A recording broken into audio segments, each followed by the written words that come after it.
세웠으니 이는 백성이 마음 들여 일을 하였음이니라. 아멘.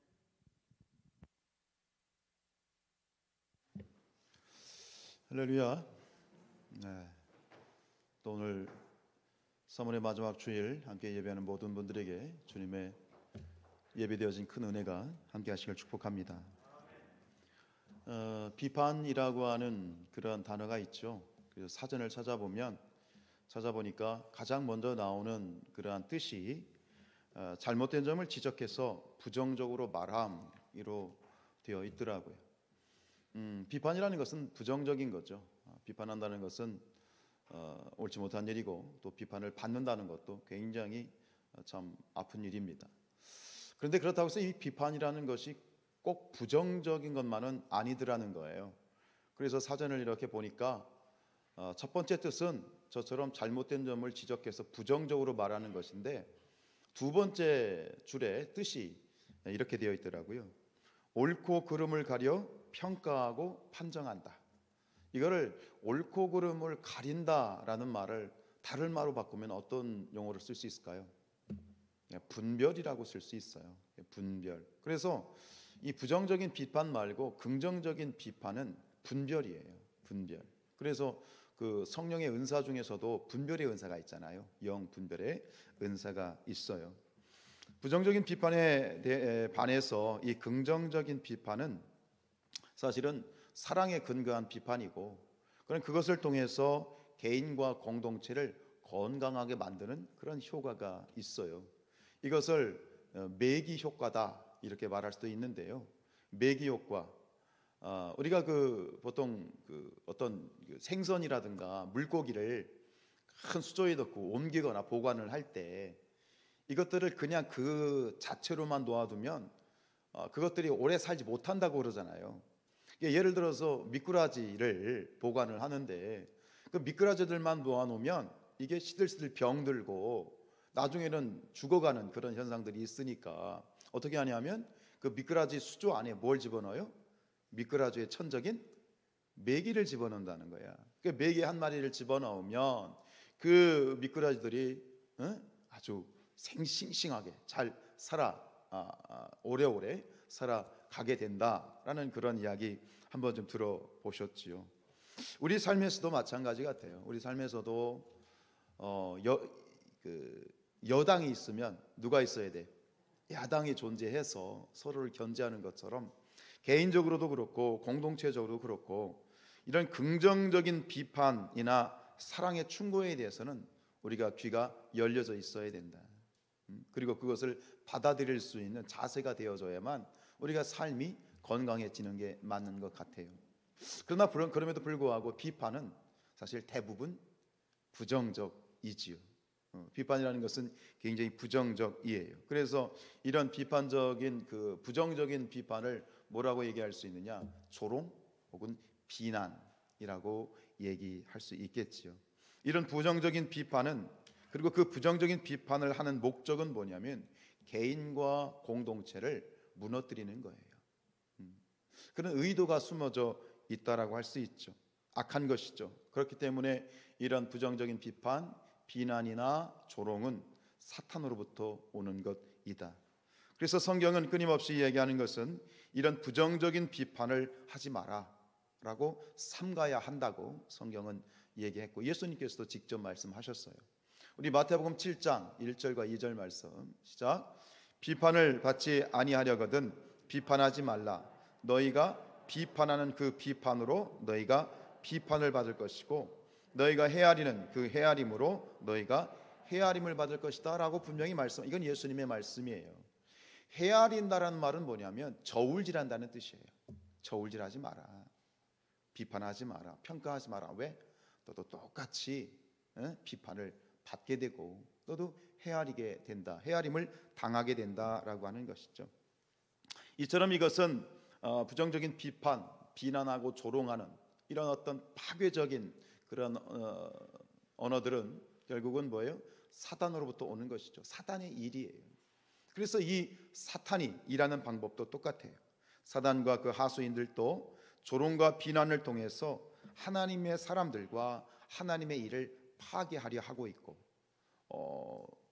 원래 그랬고 또 지금도 그렇고 예수님이 오시기 전까지 아마 이런 일들은 계속되겠지요. 오늘 바로 그러한 사탄의 역사, 비난과 조롱과 비판을 통해서 하나님의 일을 방해를 하는 사건이 오늘 등장하는 이 느헤미야의 성벽, 예루살렘 성재건 사건이에요. 잘 아시죠? 이스라엘 백성들이 바벨론으로 포로로 잡혀가서 70년 동안 포로 생활을 했어요. 그리고 하나님의 은혜 가운데 그들이 다시 예루살렘으로 유다로 귀환을 했는데 와보니 성도 파괴되어 있고 성전도 파괴되어 있고 그것들을 재건하는 일을 느헤미야가 예루살렘 성을 재건하는 일을 시작하는 거예요. 근데 이 예루살렘 성을 재건하는 이 사명을 가지고 나아가는데 이 주변 사람들이, 원수들이, 적들이 와서 이것을 조롱하는 거죠. 와서 돌 하나라도 좀 같이 집어던 주고 하면 얼마나 좋겠어. 그건 고사하고 와가지고 비난하는 거예요. 조롱하는 거예요. 그러나 결국 이 느헤미야와 이스라엘은 그런 비난과 조롱과 비판 가운데서 그것을 이기고 성을 재건했습니다. 그 방법은 무엇일까? 마찬가지로 우리가 살다 보면 뜻하지 않는 사람들로부터 혹은 원수들로부터 외부로부터 비난을 받을 때도 있고 또 조롱을 받을 때도 있고 그로 인해서 답답하고 또 마음이 억울함을 느낄 때도 있지요. 그럼 혹시 그런 상황 가운데 있으신 분들 있다면 오늘 이 말씀을 통해서 그 승리의 비밀을 나누었으면 좋겠습니다. 느헤미야가 온갖 조롱과 비난과 그리고 이 억울한 상황 가운데에서도 그것을 이기고 그의 사명을 완수할 수 있었던 이유, 첫 번째 뭐다? 그 느헤미야는 바로 가장 먼저 하나님 앞에 나왔다라는 거예요. 하나님 앞에 기도했다라는 것이죠. 이 말씀 속에서 오늘 짧은 6절 말씀 속에서 이 예루살렘 성 재건을 방해하던 그 주변 원수들, 부족들의 이 비판은 조롱이었습니다. 형편없는 조롱과 비난이었습니다. 우리 2절과 3절 말씀 읽지요. 시작. 자기 형제들과 사마리아 군대 앞에서 일러 말하되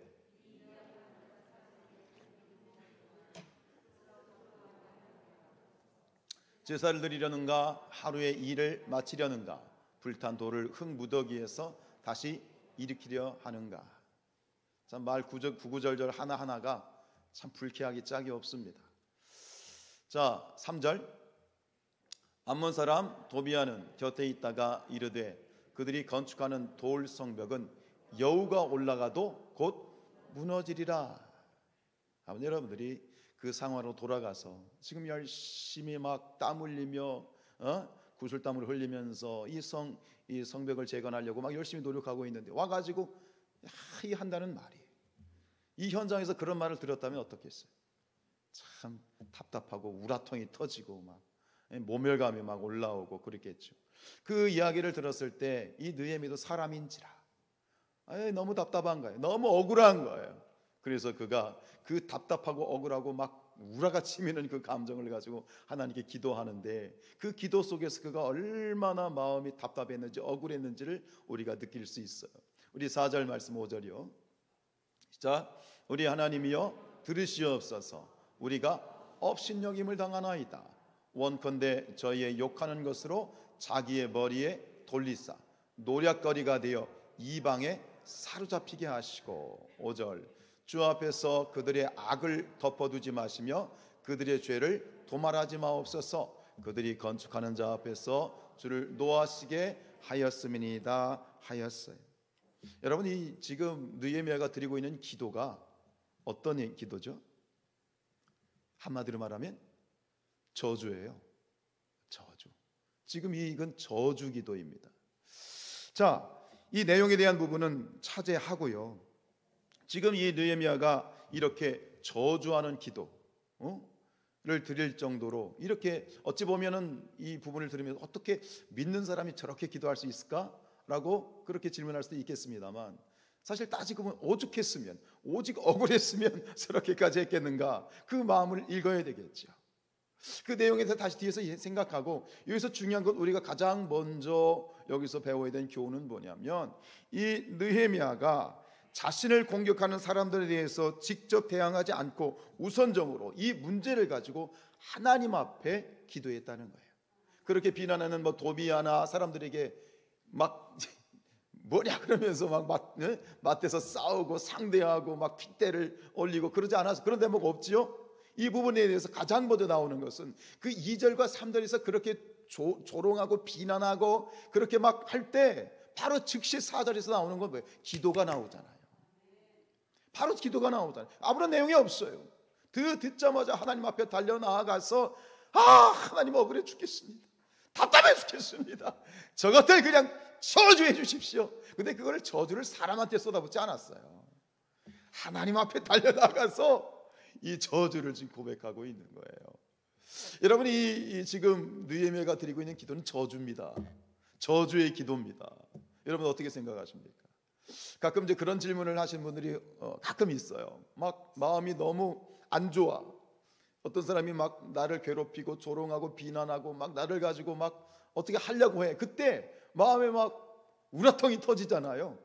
근데 그때 기도하고 싶은 거예요. 하나님 저것들 그냥 막 이렇게 하면서 막 하고 싶은 거야. 그러면서 저에게 질문해. 목사님 그런 기도 해도 돼요?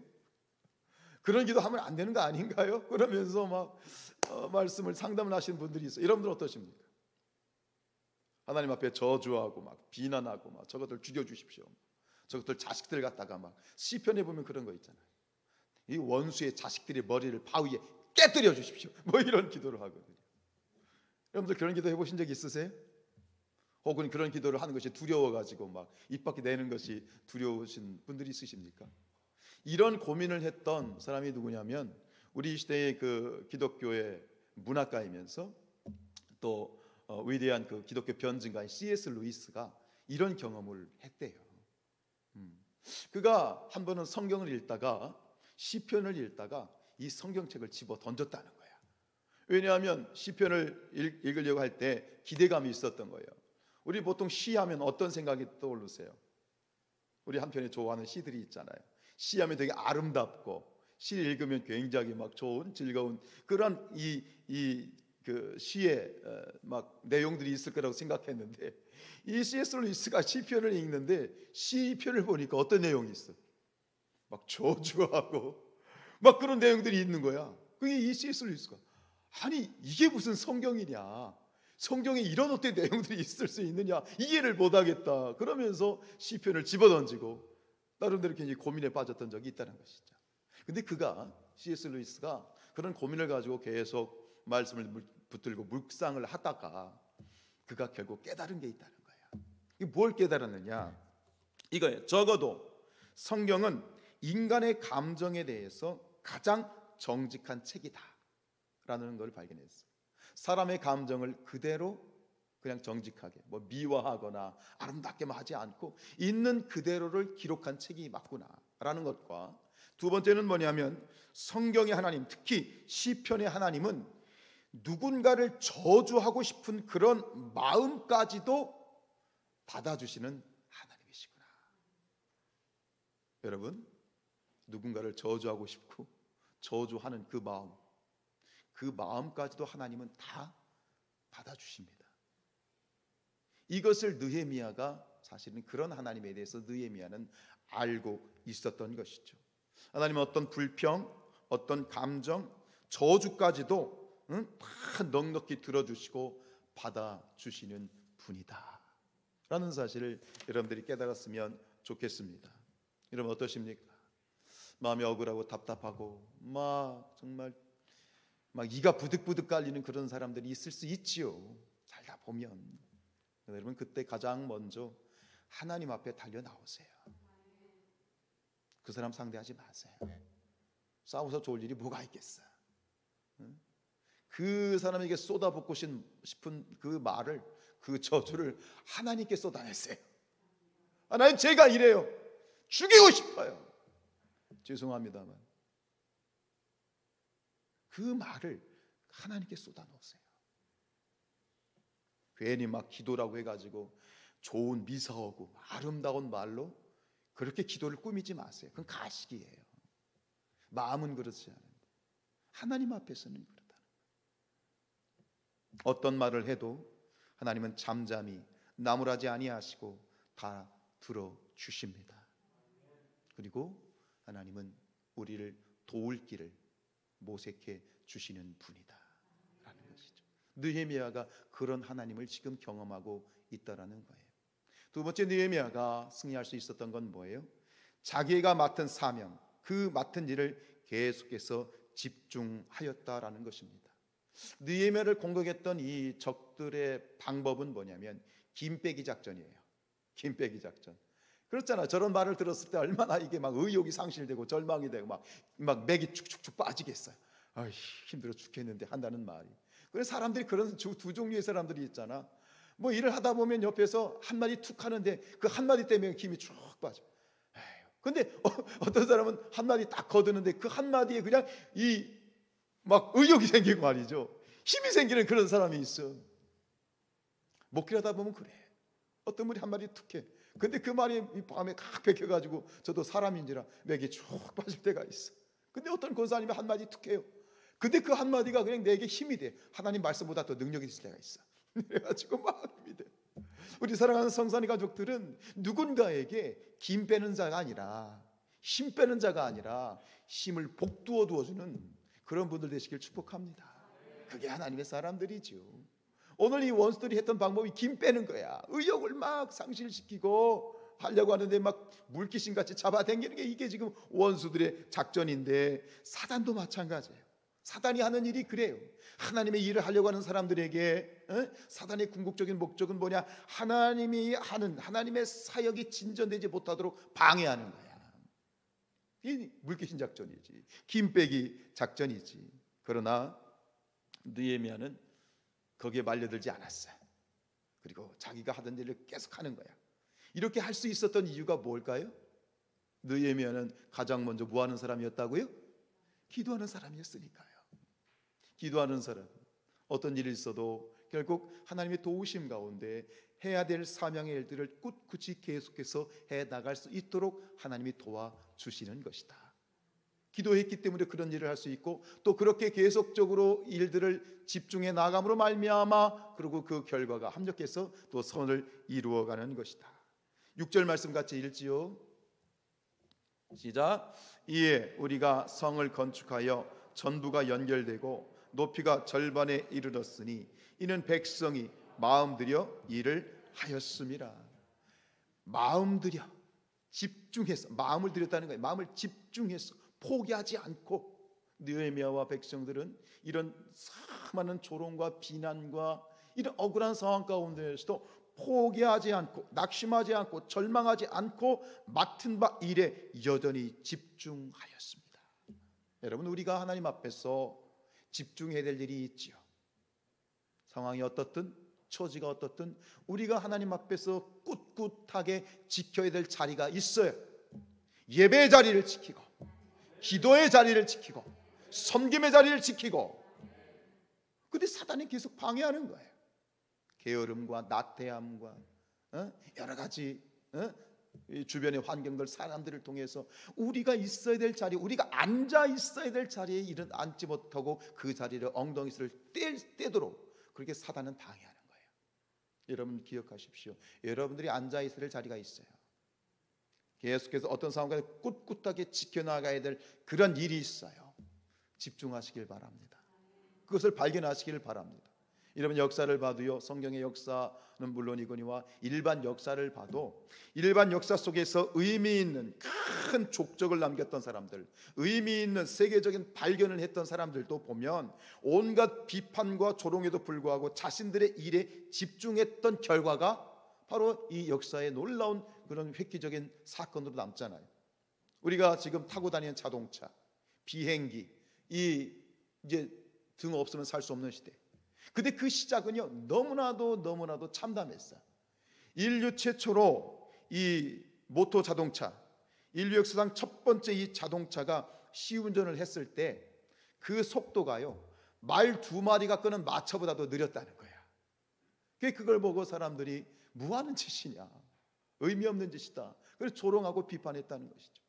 인류 역사상 첫 번째 전구가 시험되었을 때 그 전구의 그 빛이 너무너무 희미해가지고 거의 육안으로 확인할 수 없을 정도로, 이게 켜진 거 맞아? 그럴 정도로 너무너무 빛이 희미했다는 거예요. 역시 사람들은 비판하고 주변 사람들은 조롱을 했어요. 인류 역사상 첫 번째 비행기가 이제 시험 운행을 했어요. 하늘로 첫 번째 비행기가 올려졌을 때 그 비행기가 공중에서 얼마나 머물렀느냐, 59초를 머물렀다가 땅에 곤두박질 쳤다는 거야. 사람들은 역시 비난하고 조롱하는 거예요. 그러나 그들이 이런 비판과 조롱을 받았던 이 사람들이, 그리고 위대한 족적을 남겼던 사람들에게는 한 가지 공통점이 있었다. 그건 뭐하지 아니하였다? 포기하지 아니하였다. 그리고 자신들의 일을 사명으로 여겼다. 그 누가 뭐라고 해도 이것은 내게 맡겨진 내 인생의 사명이다 라고 그렇게 바라보면서 그 일을 이루어 갔다는 것이죠. 하물며 하나님의 일이겠습니까? 여러분, 우리 하나님께서 우리에게 맡겨주신 사명이 있지요. 근데 그 사명을 감당하는데 왜 그렇게 방해가 많고 왜 그렇게 걸림돌이 많은지 몰라요. 여러분, 하나님의 일은, 하나님이 기뻐하시는 일에는 반드시 브레이크가 걸립니다. 인정하십니까? 하나님의 일은요, 반드시 사단이 방해하게 돼 있어요. 하나님이 정말 크게 기뻐하시는 일, 하나님이 정말 기뻐하시는 일일수록 그 공격도 뭐하다? 비례적으로 더 큰 거예요.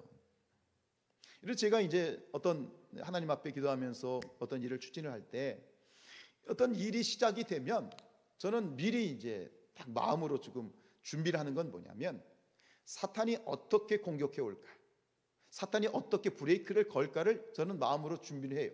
어느 때 올까, 어떤 식으로 올까, 누구를 통해서 올까, 이게 마음을 다짐을 하거든요. 그리고 이 일이 추진이 되다가 사단의 공격이라고 하는 공격과 같은 사건이 딱 등장을 하면 저는 그때 더 힘이 나요.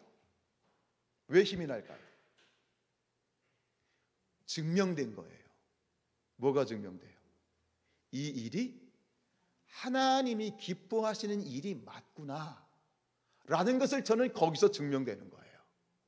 하나님의 일을 진행할 때 그것이 공격이 옵니다. 그러면 무엇이 증명되느냐? 아, 이것이 하나님이 기뻐하시는 일이구나, 하나님의 일이구나 라고 하는 것이 마음에 확신이 들기 때문에 다른 거 필요 없어요. 하나님이 기뻐하시는 일이니 내가 포기하지 않으리라, 하나님이 기뻐하시는 일이니 이거는 어떻게든 하나님이 여기서 하신다 라는 믿음이 생겨요. 오히려 기뻐합니다. 여러분, 하나님이 일을 하다가 역시 그런 방해나 걸림돌이 생기면 기뻐하십시오. 기뻐하십시오. 기뻐하시라고요. 왜요? 하나님이 기뻐하시는 일이야, 하나님이 원하시는 일이야. 그럼 된 거죠. 그것에 대해서 내가 뭐 실패하든 그건 중요한 게 아니라 하나님의 일은 하나님이 하시는 것이다 라고 하는 그런 확신을 가질 수 있기 때문이지요. 오늘도 여러분 삶 가운데 하나님께서 원하시는 하나님의 사명의 자리에 앉아 계신 여러분들 축복합니다. 어떤 조롱과 비난이 있더라도 절대 포기하지 마시기 바랍니다. 사명이 뭡니까? 하나님이 원하시는 일이에요. 하나님이 원하신다면 그걸로 족한 거예요. 된 거예요. 하나님이 마침내 승리케 해 주십니다. 할렐루야. 마지막 세 번째, 느헤미야가 온갖 조롱과 비판과 비난에도 승리할 수 있었던 비결, 세 번째는 뭐냐? 그가 주님을 기억했기 때문입니다. 하나님을 기억했기 때문이죠. 때로 우리가 사명감을 가지고 하나님의 이름에도 확신을 가지고 나아갈 때 너무 그 비판과 비난이 거세고 그것을 계속 지속되면 사람인지라 그것을 계속해서 해나갈 때 좀 절망하기도 하고 좀 많이 낙심하기도 할 수밖에 없는 것이 우리의 인지상정이잖아요. 마찬가지예요. 오늘 이 느헤미야에게도 그런 상황이 닥쳐요. 오늘 우리 10절 말씀 읽지요. 10절입니다. 시작. 유다 사람들은 이르기를 흙 무더기가 아직도 많거늘 짐을 나르는 자의 힘이 다 빠졌으니 우리가 성을 건축하지 못하리라. 지금 이 이스라엘 백성들이요, 온갖 비난과 조롱 가운데서 그들 견디고 기도하면서 나아가는데 이젠 이게 녹다운된 거예요. 번아웃된 거예요. 이게 지금 힘이 다 빠져가지고 단체로 이 이스라엘 백성들이요, 단체로 지금 패배감에 사로잡힌 거예요. 정말 위기감이죠. 지금 위기 상황이 된 거예요. 이때 느헤미야가 무엇을 하느냐? 뭐라고 말합니까? 우리 14절 말씀입니다. 시작.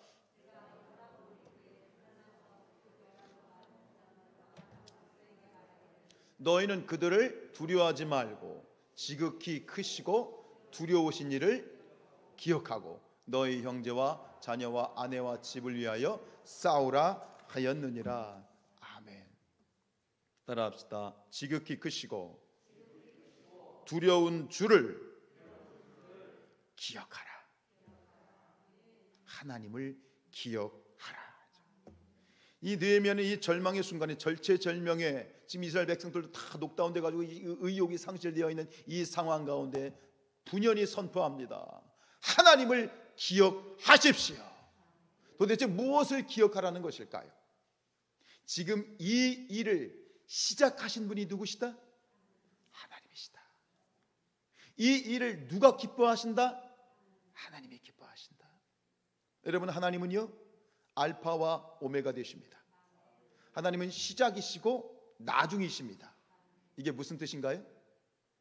하나님이 시작이고 나중이고 알파와 오메가가 되셨다는 이게 무슨 의미죠?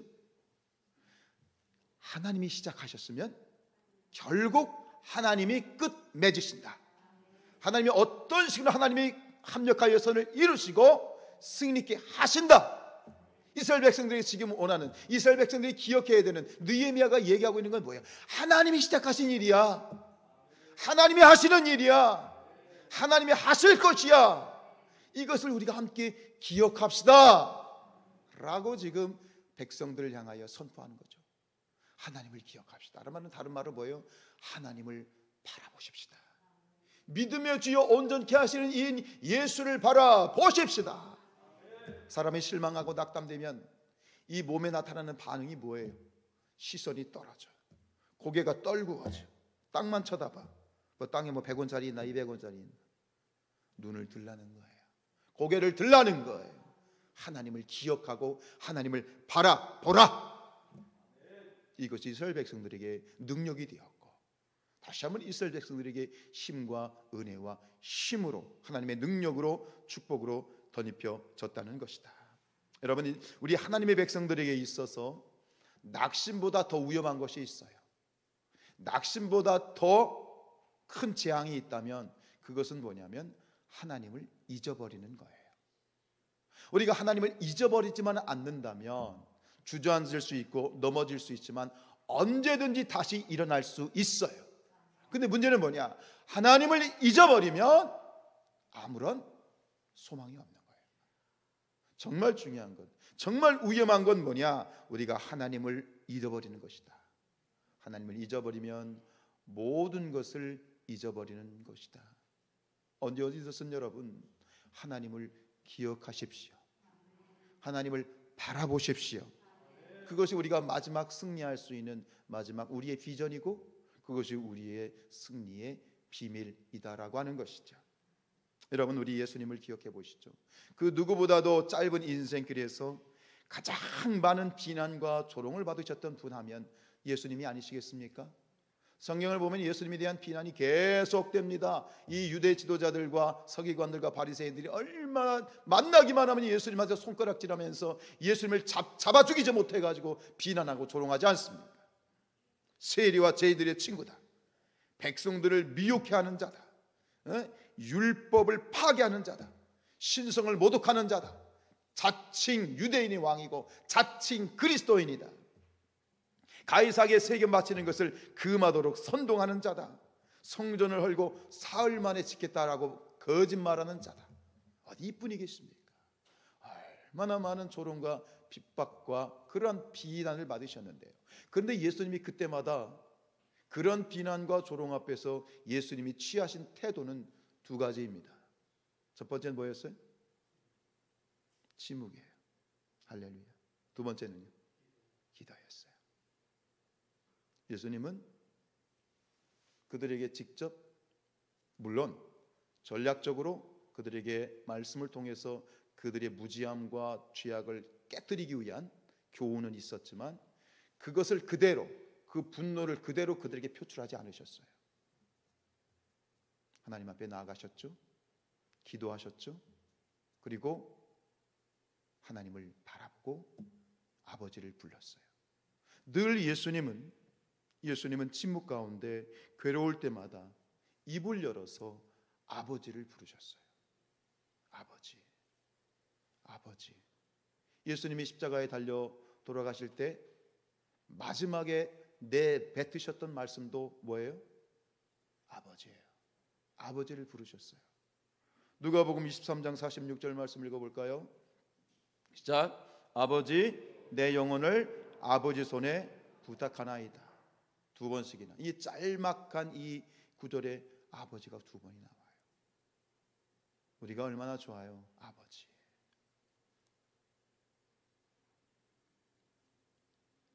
며칠 전에 우리 권사님 이렇게 신방하고 대화하는데 어떤 급한 기도 제목이 있어서 금식하며 기도하는데 그러시더라고요.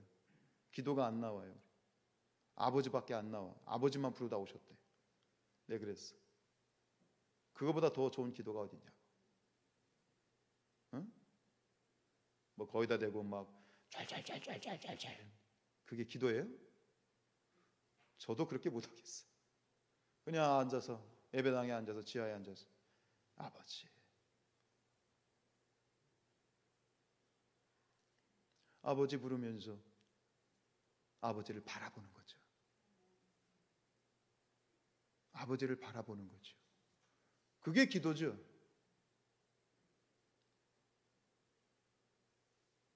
유창하게 기도하는 게 기도가 아니에요, 여러분. 유창하게? 저는 솔직히 아니에요. 왜요?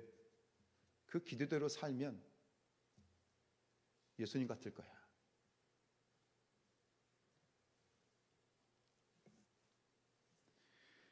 예수님은 늘 하나님 아버지를 기억하셨어요.